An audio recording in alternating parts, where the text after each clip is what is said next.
Thank you for joining us. We hope that you enjoyed today's service. God is using the ministry of Lakeside to make a difference in many people's lives, and we have heard numerous stories of life change.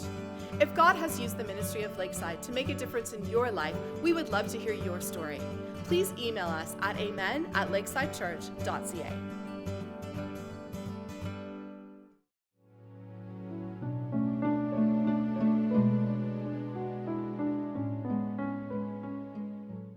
Three years ago, our family started on a journey to China, a life-changing trip to meet our new daughter. Almost 2 years prior, we had made the decision to pursue adoption of a little girl through the Waiting Children's Program. Children with this designation have a variety of special needs with a range of severity. We knew that our new daughter had a heart condition that could be fixed once we arrived back home, but we really didn't have any updated information in regards to her current health. Arriving in Beijing and another flight to Guangzhou, we finally met our new daughter, and we were shocked by her physical appearance. She had deteriorated significantly since the last pictures we were provided. Although she seemed to gain strength over the next week, and we saw glimpses of her spunky personality, there were times we just didn't know if she would make it through the night. We arrived back home, and our newly named Lola became ill quite quickly. Within 3 days of arriving in Canada, we were taken to the emergency room in Guelph, and then referred to Sick Kids Hospital. And suddenly, she went into rapid decline, suffering a cardiac arrest within hours of arriving in Toronto. It was like watching a TV show in slow motion. Code Blue being called throughout the hospital, doctors and nurses running crash carts, and me standing alone, unable to control what was happening. I knew that the longer I waited, the less likely she would survive. It was around 1 a.m. in the morning, and I rocked back and forth in the ICU waiting room with my hands over my face, begging God to save this little girl, repeating, "Jesus, please Jesus," over and over again. Another part of my brain was crying out, "Seriously, God, is this really happening? You've had us on this journey for years of infertility, the long wait for an adoption match. We traveled across the world believing this was your plan. Adoption is hard enough, but do I really need this?" Doubt of God's sovereignty and plan gripped me, and as soon as I let that in, a physical anger and fear took over my heart, and I also knew that at this point, He was my only hope. As I was having this reasoning, begging, and somewhat angry discussion with God, 5 women approached me out of nowhere. They came over and asked if I was okay. I must have blurted out a few details that I can't recall, and then they asked if they could pray for me. I nodded, and as I sat crouched in my chair, they stood up around me with their hands on my back and started to pray. And I'm talking loud, calling out to God prayer that I had never experienced. I felt God's peace as I knew He was holding Lola in His hand. In the next few hours, Lola was stabilized, but with a crash cart close by, and my husband Ron had arrived. Later that morning, I was walking through ICU, and I ran into one of the ladies of the previous prayer night, confirming that it had not been a dream for me. She explained that one of the ladies' daughters had cancer, and they often got together to pray at the hospital. However, they had never stayed that late, and God obviously had wanted them here for me that particular evening. And then she aggressively pointed her finger at me and said, "You need to believe that this is your daughter. You need to believe that God brought her to you and that He will save her. She is meant to be yours." She had just met me, yet she called me out of my doubt, and I realized with all the disappointments we had experienced, I was expecting that God would take Lola. My doubt was like a bubble of protection in case I was hurt through another loss. Having faith that He was in control was hard to grasp, and I almost didn't want to give in to hope and have faith because I wanted the outcome to be in my favor. What if it wasn't His plan? Many times during that next 3 weeks and over the last 3 years, my fear still grips me, and I end up on my knees not knowing how this story will unfold. I go into Lola's appointments with the cardiologist expecting shock on their faces that she's totally healed. What if it wasn't His plan? Many times during the next 3 weeks and over the last 3 years, my fear still grips me, and I end up on my knees not knowing how this story will unfold. During the time in the hospital, I took Proverbs 3:5-6 and modified it to get me through each day. Trust in the Lord with Lola's heart, and lean not on your own understanding, or the understanding and words of the doctors and other people. In all your ways submit to Him and His plan for her and you, and He will make your path straight, smooth, and get me through each day. Lola shouldn't be okay. On top of saving her life, God also protected her brain from damage, as she was without oxygen for over 20 minutes. Sometimes I think about where my faith would be if God had taken Lola that night. Would I still believe in Him? I want to believe the answer is yes, because I don't know how I would get through it otherwise and how I'll get through what's to come.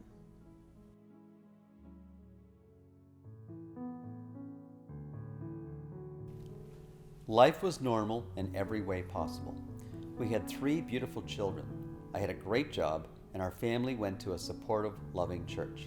Things changed drastically in a few short weeks.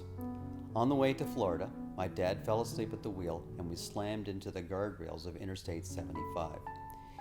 He went into a coma and died a week later. I arranged for his remains to be sent back to Canada and then returned home. I had been hurt as well during the accident and was dealing with the shock of losing my father suddenly. Upon my return to Canada, my wife was informed that she had breast cancer. The shock and rapid-fire sequence of these major events was incredibly powerful. I called this time my summer of Job.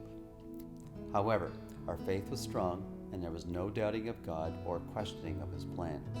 My wife had surgery and she seemed to be making steady progress. She started experiencing back issues and things became worse as the months passed. She returned to the doctor to undergo more tests, and we were informed that cancer had spread to all of the major organs in her body. She was admitted into the palliative care unit at the hospital to prepare for her death. However, after being bedridden for a month, she started walking, and so we decided to bring her home for Christmas and to live with us again. Once the holiday season was over, though, it was clear that her situation was becoming worse. She died 4 months after we brought her home. My life was shattered. I couldn't believe that God would allow this to happen. I couldn't believe that He would give me the total responsibility of raising 3 children on my own. I was incredibly angry with God as I went through the various stages of grief with her passing. I could barely deal with my own grief as I struggled with the strength to help my children with their grief. I doubted God's wisdom and His providence in our lives. How could this be His will? Didn't He care that my children no longer had their mother? How would I be able to help them deal with their loss? When I returned to work, I had no idea how I was going to meet my school responsibilities and deal with the demands of single parenting. I remember yelling at God at the top of my lungs, telling Him how angry I was with Him.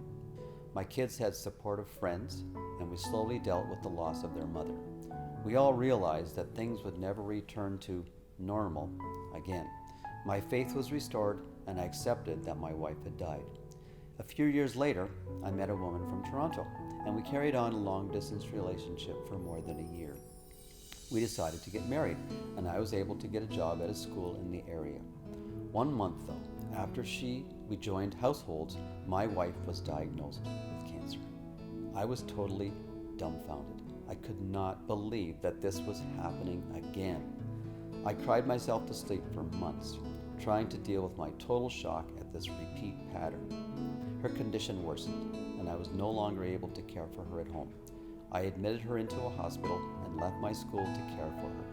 She continued to decline, and she passed away a year after she was admitted into the hospital.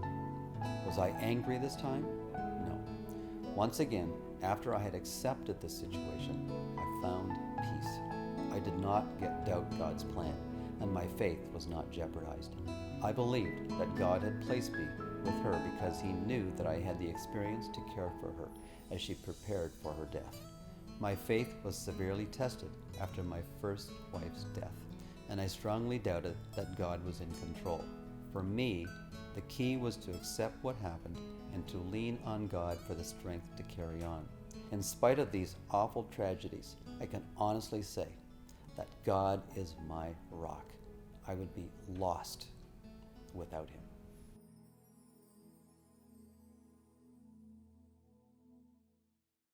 Well, those are very powerful stories we heard this morning, and I just want to thank those Lakesiders for having the courage to tell their story, because really, I mean, we could just have listened to those stories about faith and doubt and had communion be done, but that's not going to happen. Because this morning I want to begin by telling you a secret about me. Here's the secret. I am a person of doubt. I have doubts. I grew up in the church. I've studied, read, researched, taught about God from the Bible. I've been to seminary. I've got a master's degree in theology. I've pastored for 21 years. I've been on a spiritual journey since I was a teenager, but I still have doubts. I really do. I've questioned God about how he works and how prayer gets answered, and why do innocent people seem to suffer, and why is this happening in my life, and why is that happening, and God, this isn't fair.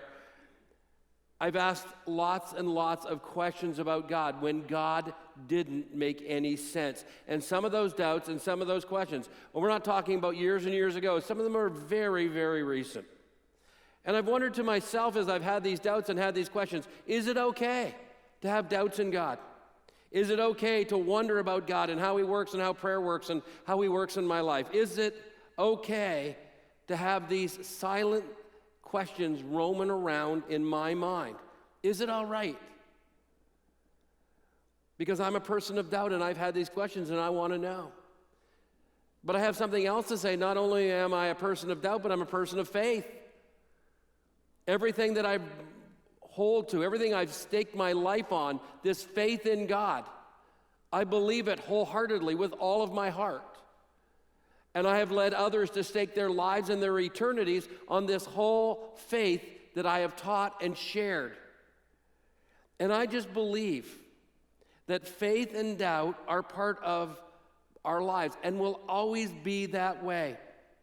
I will never be doubt-free, and I will never be faith-free as well. For the longest time, I saw these two as opposites. I saw them in opposition. I saw them as enemies of one another, two sides of the same coin. And I came to conclude that you could not have one and have the other. If you had doubt, you had no faith. If you had faith, you would have no doubt. And for the longest time, when I was on the doubt side of the coin, when I was there, when I was asking these kind of questions, I didn't want to share my doubts with anyone. I didn't want to ask my questions. I was afraid that within church community, somebody would shame me, or someone would point a finger, or someone would criticize me for having these doubts and asking these kind of questions. And so I pretended. I put the faith face on, and I pretended like I had faith, but in my heart, I had doubts. I have lived on both sides of the coin, and I want to live on the faith side, but when I get there from time to time, because of the circumstances and the things that happen in my life, I move to the doubt side of the coin. It's just who I am. And I guess as there's many of you out there that are just like me, that you struggle with faith and doubt. Do you? Do you wrestle with faith and doubt? Do you have doubts when it comes to your faith? Have you ever gone through a season of life where you've questioned God, how he works, who he is, how prayers get answered? Even is there a God? Has God, not come through as you thought he would, and your faith gets ambushed? Maybe you stood at the grave of someone you loved and you said these words, too young, too soon, not fair, don't know what I'm going to do. And maybe in those circumstances or other circumstances, you've questioned God's love, God's care, God's compassion. Maybe you moved to the doubt side of the coin because a business that you own went bankrupt, or your child rebelled and walked out the door, or you had a miscarriage again. Or maybe the medical diagnosis turned your world upside down and it sucked the hope out of your soul. Or maybe you lost a job and the prospects of finding a new one seemed limited, and you had these doubts about your faith and what God was up to. Sometimes our faith gets wobbly and weak because we wonder, where is God when something bad is happening? And maybe you're a person who, in the middle of some terrible abuse, you cried out, God, make it stop. And somehow it didn't stop. You wonder, where is God in all of this? Or maybe there's something you've been praying for, and it's something noble, something good, and you keep praying, but God doesn't seem to be answering as you hoped he would. And it's causing you to question God. Or maybe somebody came along with some evidence from some expert that seemed to discredit God, seemed to discredit Jesus or the Bible or your faith. And you're left with questions, sometimes even big questions. And now you have doubts about faith. And when you have these doubts, does it scare you a little? Are you worried that you're spending too much time on the doubt side of the coin and you're wondering, how's God going to react and how's God going to respond? And is God going to stop listening? And is God going to stop answering my prayers because I have those kind of doubts? Do you wonder about that? Do you worry about that?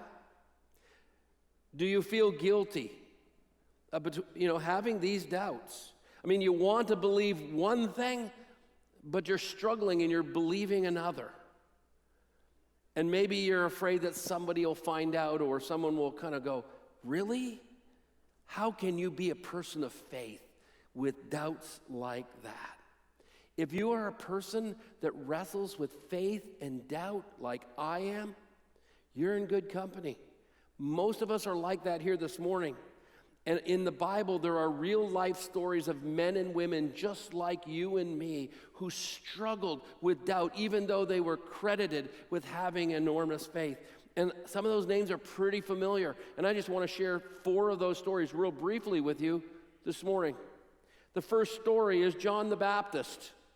John the Baptist, who was there with his disciples, and Jesus comes walking by, and he points his finger and he says, "There's the Lamb of God that will take away the sins of the world." That is language for the Messiah. There is the Messiah, the anointed one of God. John the Baptist does the baptism of Jesus, and he hears those words that come from heaven. "This is my beloved Son of whom I'm well pleased." This is John the Baptist who sacrificed his own agenda. He said, "I will be lesser so Jesus could be greater." He gave his one and only life to prepare the way for Jesus and sacrificed everything so he could follow Jesus. But John finds himself in a dirty, dark, damp, and rat-infested prison. And he feels like he's been put there unjustly, and execution looks like it might be the outcome. And he's filled with anxiety and fear, and he sends some of his closest followers to ask Jesus a question. It says, when John heard in prison what Christ was doing, he sent his disciples to ask Jesus, "Are you the one to come?" He's really asking, are you the Messiah? I mean, he already proclaimed it. He already heard the evidence from the voice of God himself. But in this darkness and in this deep discouragement, he asked the question, are you the one? Or should we expect somebody else? Have we been mistaken? Am I mistaken?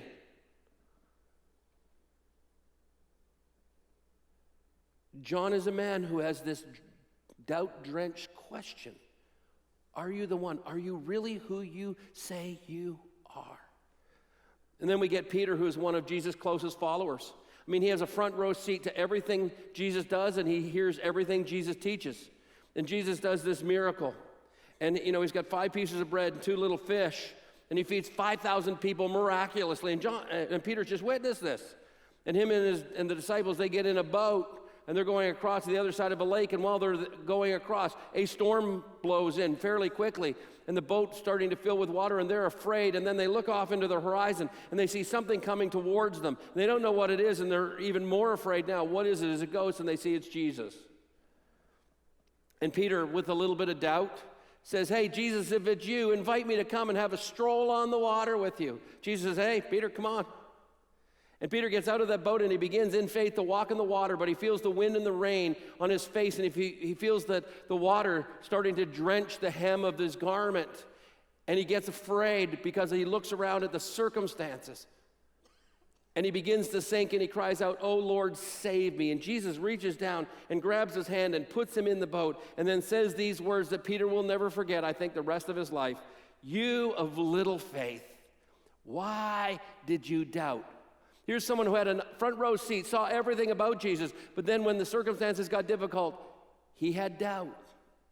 I mean, there's Thomas. He's gathered with the other disciples, and they are afraid because Jesus has been put to death, and they're afraid the authorities are going to hunt them down and give them, the same death that Jesus had. And while they're hiding there, some of them come in the room and say, "We've seen Jesus." And this is Thomas' reaction. The other disciples told him, "We've seen the Lord," but he said to them, "Unless I see the nail marks in his hands and put my fingers in where the nails were and put my hand in his side, I will not believe it." Thomas is one of huge doubt. In fact, he gets labeled as Doubting Thomas. There's a father who loves his son dearly, but the son is having this struggle. He can't speak. He goes into these seizures and these convulsions. It's causing him physical harm. And he brings his son to Jesus for healing. And Jesus asked the boy's father, how long has he been like this? From childhood, he answered. It has thrown him into the fire or in the water to kill him. But if you can do anything, Jesus, if you could do anything, just help a little. Take pity on us and help us. If you can, said Jesus, everything is possible for him who believes. And the boy's father exclaimed the great words of faith and doubt. I do believe. That's one side of the coin. Help me in my unbelief. It's the other side of the coin. And these are stories of faith and doubt. They're not the only four in the whole Bible. There's Abraham, there's Moses, there's David and Joshua and Elijah, and the list could go on and on. And what I simply want to do today is look at both sides of the coin. What does doubt sort of look like? And what does faith kind of look like? And then at the end, just real briefly, give you some practical insights on how we can learn to live on the edge of the coin. So let's begin with the first thing that I want to say about doubt, and it is this. Doubt is not the same as disbelief. It is not. They are not synonymous. By definition, doubt means to waver, to be divided in thought, to be pulled between two, to be hung up between certainty and uncertainty, belief and unbelief. They're not the same. When you look at what disbelief means, it means a willful decision not to believe in God and willfully choose to disobey God. They are different. They are not the same. Let me give you a little illustration here, this football field, to kind of help you. I want you to imagine at one end of the football field is the word unbelief. This is, we just have no belief. It's a willful choice not to believe there is a God or that, in the character of God. In the other end zone, we have we put the word belief. This is to have confidence. This is to have faith. This is to have complete trust in God. Here's the reality. This is the field of faith between belief and unbelief, and faith and doubt play up and down this field. Sometimes when things are going really well, we can be in the faith side, closer to the end zone of belief. But sometimes when our lives turn upside down, we can go to the other end, to what I call the doubt side. And most of our lives are lived up and down this field. Sometimes we have more faith and less doubt. Sometimes we have more doubt and less faith. But it's only dangerous when we get to the end zone of disbelief and in our doubts, and let our doubts take us to that place where we have no belief any longer. But doubt and belief are completely different. Doubt and belief are completely different. John the Baptist, Peter, Thomas, they had doubts, and they moved up and down this field. They had faith, but they have doubt. It's not the same as disbelief, but sometimes we think it is. The key to dealing with our doubt is to recognize that we are on the field and to honestly admit, where am I? Am I more into the doubt end or more in the faith end? And all of us want to move more to belief, to have a greater trust and confidence in God. It's saying, where am I? And then we begin to move towards that end zone. But doubt is not the same as disbelief. They are different. Secondly, doubt is not always unhealthy. It's not always unhealthy. Doubt doesn't damage your spiritual well-being. It's not always a bad thing. In fact, doubts can actually strengthen your faith. I had this happen to me many times in my life. I experienced it when I was in university. I was studying science and psychology and philosophy, and everything that was presented seemed to be factually correct, well-reasoned, with lots of evidence from very smart people. And it stood, most of it, into opposition to everything I believed in the church that I'd grown up in and what my parents had taught me. And I started to have real doubts of what I believed about God. And I kind of was drifting towards the end of disbelief, thinking maybe I was brought up to believe a lie. And wanting to know the truth one way or another, trying to figure it all out, I turned to both sides of the argument and read as much as I possibly could. And when it was all said and done, after a long journey, my faith was stronger than when I had started, and it would have taken more faith to disbelieve than to believe in the truth and in the evidence. It made my faith stronger. No longer was it the faith of my parents, but it was my own personal faith that was researched based on reason, was based on evidence. My faith has been strengthened when I've had doubts about God in difficult circumstances. Because in those times, I chose, instead of pushing myself away from God, that I would draw closer to God, and that I would pray, and that I would honestly and openly share my doubts with God about what I was going through. And I would pray for faith, and I would pray for power to persevere and to hang in there no matter how bad it got. And God didn't always change the circumstances. I wish it would have been that way. But he gave me the strength to go through them and increased my faith. I read this great quote in my research this week, and it said this: if faith never encounters doubt, if truth never struggles with error, if good never battles with evil, how can faith know its own power? If I had to choose in my journey between a faith that stared doubt in the eye and made it blink, or naive faith that has never known the firing line of faith, I would choose the former every single time, because what we go through and the challenges we face can actually strengthen our faith, even with our questions, even with our doubts. Thirdly, doubt is a choice. It is a choice that we make. So Peter is sitting in the boat, drenched in water, and Jesus says these words, "Why did you doubt?" Now, the New Testament, the language it was originally written in is Greek, and in Greek there are these voices that help give us interpretation and understanding. And one of the voices is an active voice, and the active voice is when we make a choice to do something. The other is the passive voice, which means something happened to us beyond our control. When Jesus said, "Why did you doubt?" he uses an active voice. In other words, Peter, you made the choice. You choose to doubt. And we have that same choice to make.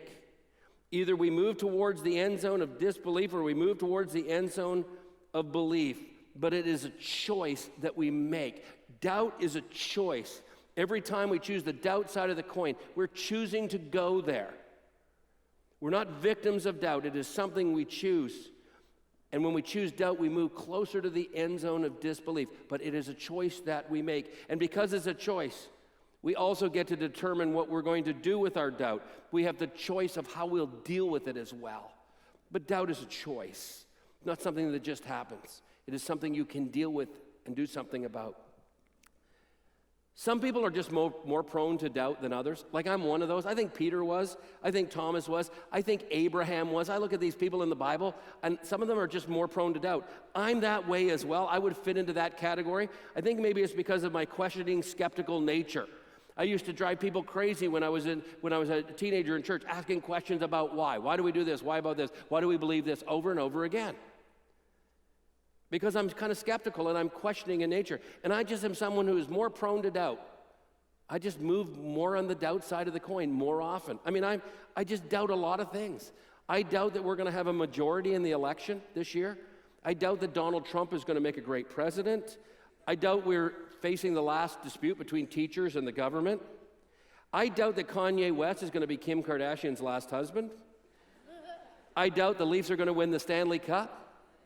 And I doubt that there's ever going to be a summer where the major arteries in Guelph aren't under construction. I'm just a person who has doubt. But I also have doubts about faith, and I move to the doubt side more often. And maybe you're like me, and you're more prone to doubt. Recognize that in yourself. This next one is so important. Doubt is the gap between our expectations and our experiences of life. Doubt is the difference between our expectations and the experiences of life. Doubt comes when seasons of life change. Doubt comes when things happen in the past, painful things. Doubt comes in a time of crisis in the present. And doubt comes because of the uncertainty of the future. We have these expectations of how God should act. And when our experience does not live up to those expectations, we can have doubt. That's what went on with John the Baptist. He sacrifices everything to follow Jesus. He points to him as the Messiah. Everything he lives for is for Jesus. And yet he finds himself in prison, and he's Jesus' cousin, and he thinks this shouldn't be the way it is. I think that at that moment he thought, I thought this would be playing out differently. I had a different expectation on how Jesus would respond and react. And I think questions of doubt swirl around in his thinking. He sits in prison. He has anxiety and uncertainty and fear. That's what he's feeling. So he sends a couple of his buddies to say to Jesus, are you really the one? Why? Because he had this expectation that wasn't being met, and it wasn't meeting his experience. And he gave into an expectation that I think all of us fall prey to if we're honest. It is this: Do good, and good things should happen to you. Get closer to God, and fewer challenges and crises in life will be your reality. I think that's what we think. I do. There are times when I go through difficult times and I have these doubts, and I'll look to God and I'll say, hey, God, this isn't fair. I have given all to follow you. I've dedicated my life to ministry. It should be different. I've done A, you should do B, and it should be good. You should meet my expectations. But it doesn't happen that way. And doubts stem from our disappointments in God when he doesn't meet our expectations. Maybe it's somewhere in the past where you expected God to do something, and it was like he was sitting on his hands, not doing a thing. You wonder, what's up with that? Sometimes it's because we prayed and nothing seems to happen. Sometimes it's the circumstances that we go through that create doubt. You know, a marriage unraveling, or kids off the charts, or a slow and agonizing, death of someone we love, or a job loss, or the end of a dream, or financial crisis, long-term illness that just won't disappear, whatever. We have this expectation of how God will come through. Our experience doesn't fit the expectation, and we find ourselves in doubt. We have these expectations. I mean, you hear these stories of people who prayed and God answered, and you say, I want that to be my experience. But sometimes it isn't. And when these two things don't meet, we are left with doubts. And then lastly, this is so encouraging. Doubt doesn't mean God will slam dunk us. When we have doubt, it doesn't mean that he will condemn us, think less of us, get even with us, withhold from us, make the circumstances more difficult and challenging. I think some people will not admit that they have doubts about God because they're afraid on how God is going to react and respond to their doubts. I mean, John is in prison. He expresses his doubt. He asks the question. And what does Jesus do in response? He doesn't shame him or attack him or criticize him or slam dunk him. What does he do? Jesus replied to the messengers, go back and report to John what you've seen and heard. The blind receive their sight, the lame walk, those who have leprosy are cured, the deaf hear, the dead are raised, and the good news is preached among the poor. What is he saying? Go back and tell John just to check out the evidence. These are all the things that were the credentials of the Messiah. And he said, just go back and tell John, I meet all the credentials. Check the evidence all over again. And sometimes in our doubt, we just need to check the evidence. And not only does Jesus not condemn him, but look what Jesus does. Jesus actually compliments him. Next part, I tell you, among those born of women, that's all of us, there is no one greater than who? John.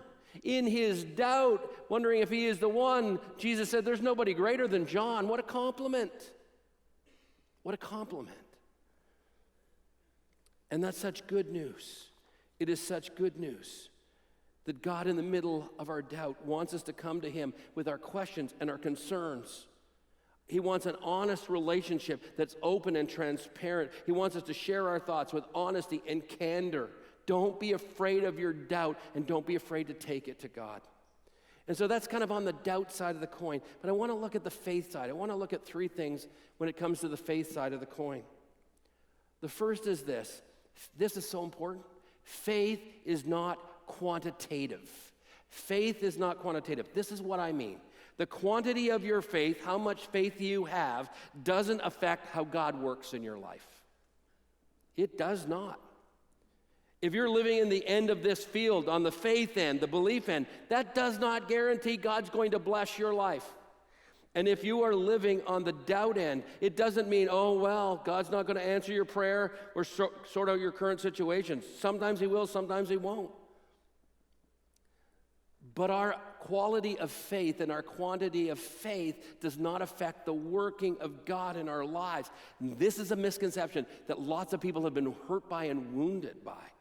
When God doesn't sort out their struggle, or he doesn't answer their prayer as they hoped, or sort out a crisis like they want him to, they think, I must be doing something wrong. And then somebody well-meaning says, well, you just didn't have what? Enough faith. Like faith is a quantity. Like you're down 2 or 3 quarts of faith, so you need to top it up before God does something in your life. That's just not the way it works. Quantity, it's not what makes God jump into action. Because if it took quantity of faith for God to respond in the positive, Peter would have drowned that day in that lake. Abraham would not have a child. Moses would have died as a simple shepherd. That man's son would have stayed in his condition and died prematurely, an agonizing death. They all had doubts, and yet God jumped in and did something in their lives. And I've watched people with the greatest faith put my faith to shame, and they have some of the most difficult and challenging circumstances. And I see people who have no faith, and it seems like their lives are blessed. And it's not the quantity of faith. And we got to be careful of this because so many people have been hurt and wounded because of it. Jesus said, just have faith as a mustard seed, the smallest seed. And you could do wonderful, amazing things. You just have to have a little. You have to have some.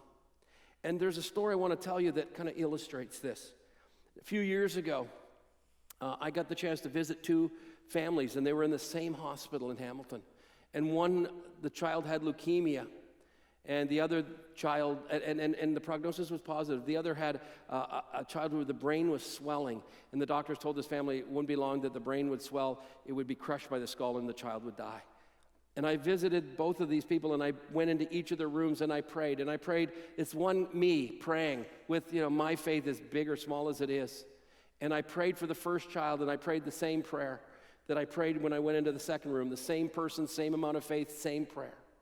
I prayed those prayers on the same day. That child with leukemia died, and the child with the brain swelling lived. I have no idea why, but it had nothing to do with my faith or lack of it. It had to do with the mysterious plan of God. And sometimes we just don't get that. But it had nothing to do with my faith. And it had nothing to do about prayer. It had to do with a plan of God that sometimes I just don't get. But some of us are holding on to guilt because we say, bad things happen because I didn't have enough faith. Not true.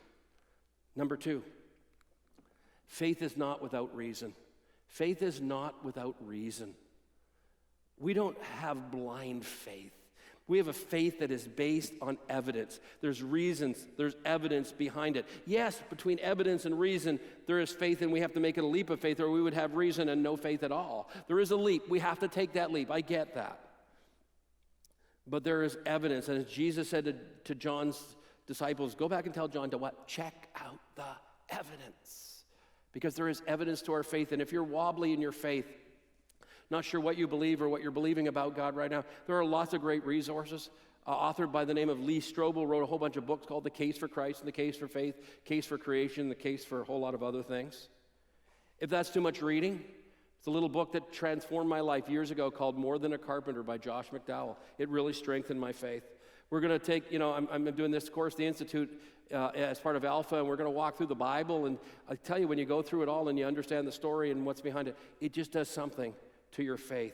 Our faith is rich with evidence. It still requires a leap, but it is not blind faith. It's faith that has reason.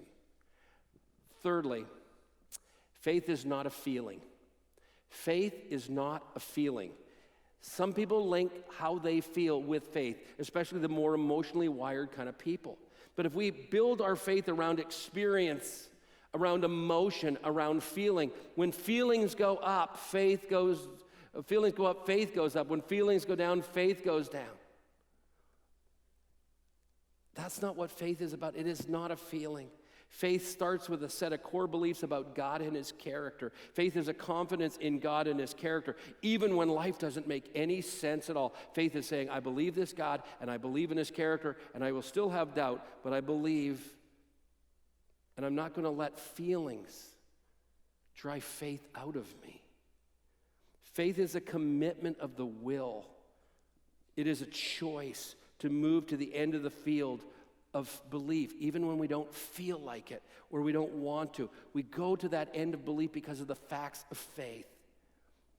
Sometimes it just takes tenacious obedience and perseverance. Sometimes, you have so much doubt, but you continue to walk towards the belief in God and His character. And you just take these steps.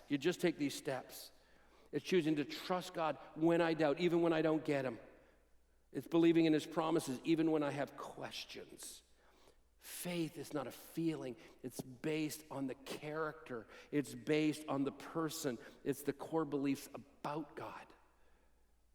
So how can we better live on the edge of the coin between those two? Well, there's 5 things, and they go real quick. So write quickly. Number 1, determine the cause of your doubt. If you're doubting right now, what's the reason behind it? Is it because your expectation and experiences aren't matching? Is it that, it has something to do with the evidence about God?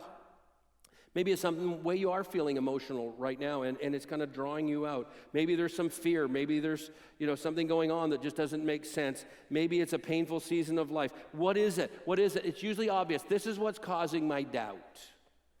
So just determine the cause of doubt. Secondly, ask God and others for help. We need to pray that little prayer. Lord, I believe, help me in my unbelief. Tell God, I want a strong and vibrant faith to believe in you, but I'm wrestling with doubt. God, give me the strength. Help me to have greater faith. I often write in my prayer journal, just wrote it not too long ago, these words, I write it often. God, help me to trust you today completely, because today I'm struggling with doubt. It's just saying, God, help me. And then it's finding a trusted friend or a trusted community where you can ask your questions, share your doubts, let them walk with you through them, pray with you, encourage you, support you, answer any questions you have. Next, just determine the next steps you need to take. What is it going to take to move you more towards the end zone of belief? Maybe it's checking out more evidence about God, digging deeper. If you've got questions, email me your questions or read one of the books that I've recommended. Or maybe you need to remind yourself of the promises of God and the character of God. There are little tools that I use. In the back of my Bible, I have a whole bunch of these things that remind me of the character of God. I have a card that reminds me of the promises of God. I got to go there often to remind myself of who God is and what his promises are. Maybe it is finding that trusted friend or counselor. Maybe it is, getting around emotionally high people. Maybe you're feeling down and you need to get around some people who are feeling up and let them, just come around you and let, it become infectious a little in the time of doubt. Or maybe you just need to remind yourself of a time where you prayed and God came through in a miraculous way. And he did. And maybe you need to go back. It might be a few years, but you need to go back and say, I remember God came through then. And it's believing I think he might come through or could come through again. It's just those kind of things. Take those next steps towards belief. Fourthly, keep your spiritual health up. I find it amazing when people are struggling with doubts, and I do it myself. Some of the choices we make, how we pray less, how we read our Bible less, how we connect with God less, how we disconnect with genuine community and isolate ourselves. Stop showing up Sunday morning. All the kinds of things that can make us spiritually strong, we stop doing, and it makes us spiritually weaker. And when we're weaker, we're more susceptible to doubt and to head in the wrong direction. When I doubt, my course of action is to strengthen my heart and my mind through connection with God, through the reading of his word, through prayer, through study, through journaling, through conversation with God. In the summer, I kind of went through a little bit of doubt on some things. And that's exactly what I turned to, exactly where I went. Right there to strengthen my faith. And early on, sometimes it feels mechanical, like you're going through the motions. You're wondering if even God is there. But it amazes me when I go through those motions over time, God starts to become more real and belief becomes reignited in my heart and in my soul, and my faith gets strengthened. And then lastly, hold faith and doubt in tension. Hold faith and doubt in tension. It's all about the football field. We need to understand that's what it's all about. We're never going to have perfect trust and belief. We don't want to get to where there is unbelief. What we want to do is we want to understand that there is this tension, that there is two sides of a coin, and sometimes we'll live on the faith side, and sometimes the doubt side. Neither side's a bad side, as long as it doesn't drive us to disbelief. And sometimes we're going to have questions, and we need to understand that this side of heaven, your questions aren't going to get an answer. You can ask God when you get there, kind of questions you want to ask God. Maybe there's reasons why things are happening. You wish God would tell you the reason, but he won't this side of heaven. And you just have to hold that intention, saying, this side of heaven, I won't know the reason. And sometimes when life doesn't make sense, you need to understand you're not going to figure it out this side of heaven. Sometimes we just have to live with the tension that we're going to have faith and that we're going to have doubt. Let me close by just saying this. Lakeside is a place for doubters. It's a safe place to share your doubts and ask your questions. It is a place where we want to walk together with one another and just as fellow doubters journey through faith and doubt. because we all have it, and we can learn together and grow together in community. That's how we live on the edge of the coin, between faith and doubt. We do it together. We walk together. We struggle together. We encourage one another. We keep each other holding on to the hand of God. Because you can live on the edge of the coin between faith and doubt. Let's pray. Father God, this morning, I just pray for everyone here who is wrestling with doubt. Maybe it's a circumstance of life. Maybe it's a diagnosis that they're unsure of. Maybe it's something to do with one of their kids. Maybe it's the desire or a dream for something that's just not happening. Maybe it's something to do with a job or money or relationships or a marriage, but there's doubts, and they have questions and uncertainties and anxieties, and they want to have faith. They believe in you, God, but they're struggling with doubt. May they understand today that no matter how deep the doubts are, you still love them, you are still with them, you are walking through this with them, and you will lead and guide them. And I just pray that you would make your presence known to them today. I pray that they would sense you're there, they'd sense your power, they'd sense your presence, they would sense your love, they would sense your goodness. Even in the middle of what they doubt, they would know God still loves me and God still cares. And Lord, as we celebrate communion, may we be reminded of those things. All of us as doubters, may we be reminded of these things now as we celebrate this event that took place in history but changed all of human history. May we be reminded of your presence and of your love. In Jesus' name we pray. Amen.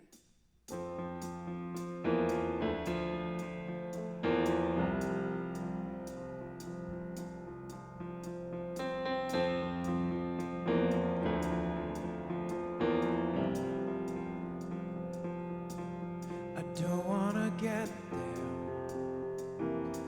at the end of it all. Looking behind me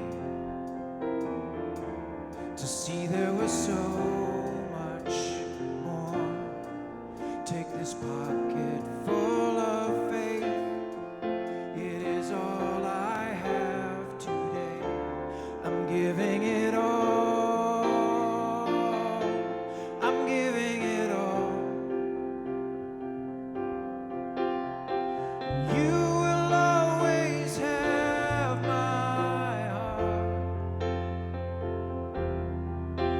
And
Thanks so much for listening. We hope you enjoyed this message.